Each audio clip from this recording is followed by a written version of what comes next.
बिलासपुर में कोलडैम परियोजना क्षेत्र में जमथल स्कूल को डिग्रेड किए जाने के बाद क्षेत्र में युवाओं ने आमरण अनशन शुरू कर दिया है। अनशन का आज तीसरा दिन है, लेकिन अभी भी जिला प्रशासन और एनटीपीसी प्रबंधन सोया हुआ है। वहीं हरनोदा पंचायत से बीडीसी सदस्य अशोक कुमार की अगुवाई में यह आमरण अनशन शुरू किया गया है, जिसमें जमथल पंचायत प्रधान सहित अन्य पंचायत सदस्य भी शामिल है। अशोक कुमार ने बताया कि कोलडैम परियोजना के लिए बिलासपुर जिले के लोगों ने अपनी सोना उगलती जमीनों को कुर्बान किया है और बदले में उन्हें सुविधाएं देना तो दूर, लेकिन जो सुविधाएं अभी तक दी गई थी वह भी छीनी जा रही है। हमारे यहाँ एक डीएवी स्कूल है जिसे एनटीपीसी टाउनशिप के अंदर चलाया जाता है।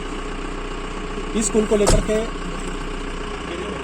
ये स्कूल 2021 में इसको ऑपरेट किया गया था और इसमें 6 क्लासेस की बच्चे बैठे थे, परंतु अभी इस स्कूल को लेकर के एनटीपीसी प्रशासन ने जो डीएवी एडमिनिस्ट्रेशन है उसको कहा है कि इस स्कूल को डिग्रेड करना है। मतलब जो स्टाफ आया है उसको भी वापस जाना है, जो मिडिल क्लासेस को पढ़ा रहा है, और जो बच्चे आए हैं उनको भी वापस जाना है और स्कूल को प्राइमरी तक रखना है। इसी के विरोध में हमने लगातार गांव के जो प्रतिनिधि हैं उन्होंने भी, और जो स्वयंसेवी संस्थाएं हैं या जो इंडिविजुअल कई लोगों ने इसके खिलाफ डिस्ट्रिक्ट एडमिनिस्ट्रेशन को, एनटीपीसी एडमिनिस्ट्रेशन को लगातार जो है ब्रीफ किया है कि ये हम इसका विरोध करते हैं और ये स्कूल जो है अपग्रेड होना चाहिए, जबकि इस स्कूल को डिग्रेड करने की कोशिश एनटीपीसी के द्वारा अभी तुरंत जो इसमें जो है की जा रही है। और हमें चिढ़ाने के लिए, इतना ही नहीं, हमें उसमें चिढ़ाने के लिए अभी जो बैनर इन्होंने लगाए हैं और केवल 5th तक का एडमिशन के लगाए हैं कि 5th तक की एडमिशन जो है वो एनटीपीसी टाउनशिप के अंदर जो डीएवी स्कूल है उसमें स्टार्ट है। हम रिसेंटली ये इतना बड़ा आमरण अनशन का डिसीजन क्यों लेना पड़ा, क्योंकि हमारे पास समय की कमी है। एनटीपीसी प्रशासन ये चाहता है, साजिशन ये चाहता है कि इस स्कूल को हमने 5th तक ही रखना है, इसलिए इन्होंने हमसे और ज़्यादा समय मांगा है कि हम 20 दिन का समय दो, 30 दिन का समय दो, क्योंकि अभी इसके बाद 15 मार्च के बाद जो प्रोस्पेक्टस नहीं मिलेंगे, एडमिशन नहीं होगी स्कूल में। फिर संख्या का हवाला देंगे कि जी अब स्कूल में स्ट्रेंथ नहीं है, संख्या नहीं है। हमने 2 तारीख को डीसी महोदय को ज्ञापन दिया था, हमने 7 तारीख का समय दिया था, 7 मार्च का, कि अगर आप हमें लिखित आश्वासन कोई नहीं देते हैं, चाहे आप डिस्ट्रिक्ट एडमिनिस्ट्रेशन या एनटीपीसी एडमिनिस्ट्रेशन दोनों में से कोई भी हमें लिखित आश्वासन दे दीजिए, हम कोई भी किसी प्रकार का अनशन या कोई भी स्ट्राइक नहीं करेंगे। लेकिन जब हमें 7 तारीख को कोई शाम तक 4 बजे तक या 5 बजे तक हमने इंतजार किया, हमें हमारे साथ ना तो डिस्ट्रिक्ट एडमिनिस्ट्रेशन से ना ही एनटीपीसी प्रशासन से किसी ने संपर्क किया।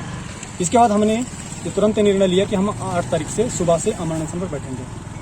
8 तारीख सुबह तो एक होता, लेकिन हम 7 तारीख शाम से ही लगभग अनशन पे हैं, क्योंकि हमने 7 तारीख शाम के बाद जो खाना नहीं खाया है। हम समय देने के लिए तैयार हैं, हमें भी कोई चाव नहीं है कि हमें भूखे रहें या सब लोग यहाँ परेशान रहें, क्योंकि काम का समय है, सभी लोगों को घर में काम है और हमारी भी ज़िंदगी दांव पर लगी है। मेरे साथ शशि जी हैं जो यहाँ के प्रधान हैं ग्राम पंचायत जमथल के, ठीक है। तो हम भी ये नहीं चाहते कि हम बिना मतलब से हो रहे हैं, लेकिन इसका एक मकसद है और ये मकसद यही है कि हम किसी की साजिश को जो है वो सफल नहीं होने देना चाहते। बात सीधी सी है, ये एजुकेशन का मामला है, ये एक जिसको बोलते हैं सेवा कार्य का मामला है। अगर एनटीपीसी एक स्कूल को अपग्रेड करके डिग्रेड करना चाहती है तो ये हम सफल होने नहीं देंगे। हमारा यहाँ पे डीएवी माध्यमिक स्कूल था, उसको एनटीपीसी ने प्राथमिक स्तर का अभी फिलहाल 3 महीने पहले किया, जबकि यह 19 मार्च 2021 को जो है यह स्कूल इन्होंने मिडल किया था। लेकिन हमारे ज्ञापन देने के बाद भी और इनसे मिलने के बाद जब मैंने पूछा कि इसका कारण क्या है, तो कभी ये फाइनेंस का, कभी बच्चों का, ऐसे ही मतलब बता के जो है इस स्कूल को डाउन कर रहे हैं। जो इनका असल मकसद है वो मकसद इनका ये है कि यह जो है यहाँ की जो औषधि है विस्थापित है उनको दबाने की कोशिश है। पिछले कुछ सालों से हम देख रहे हैं, चाहे वो एम्प्लॉय जो यहाँ जॉब करते हैं उनको भी यह जो है हाई स्किल से जो है स्किल वर्क में ला रहे हैं, या कोई किसी व्यक्ति को हटाना भी है तो वो डायरेक्ट ऐसे निकाल लेते हैं, कोई मतलब उसको अल्टीमेट दिया जाता नहीं।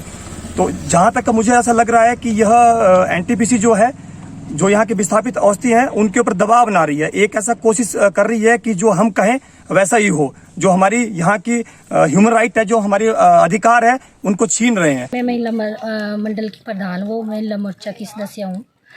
और इन्होंने मतलब पिछली साल हमारे ये स्कूल जो डीएवी स्कूल था वो अपग्रेड कर दिया था, 5th से 6th बिठा दी हुई है। अब ये मना कर रहे हैं कि खर्चा आ गया है। मुझे इतना समझ नहीं आ रहा है कि इतनी बड़ी कंपनी होके इनको कैसे खर्चा आ रहा है। हमारे बच्चे गांव के आ रहे हैं, मतलब ऐसी फ़ीस में कोई कटौती नहीं है। यहाँ पे जो विस्थापित है और यहाँ के रहने वाले हैं या बाहर से आ रहे हैं उतनी फ़ीस देते हैं जितने बाहरी बच्चों को है, पूरी फ़ीस दी जा रही है। और अब एनटीपीसी मतलब ये बहाना लगा रही है कि खर्चा हो रहा है ज़्यादा, बच्चे कम हो रहे हैं।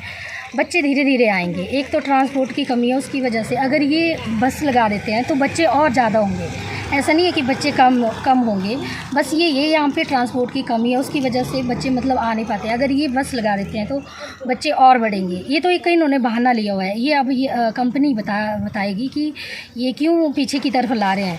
आगे की तरफ बढ़ना चाहिए पर ये पीछे की तरफ जा रहे हैं। ये मतलब 6th से 5th की तरफ कर रहे हैं। और हमारी मतलब जो बच्चे यहाँ पे पढ़ रहे हैं अब हम उनको यहाँ से ले जाके दूसरे स्कूल में, ये तो होता ही है कि बच्चा एक स्कूल से दूसरे स्कूल में जाता है तो उसको परेशानी आती है।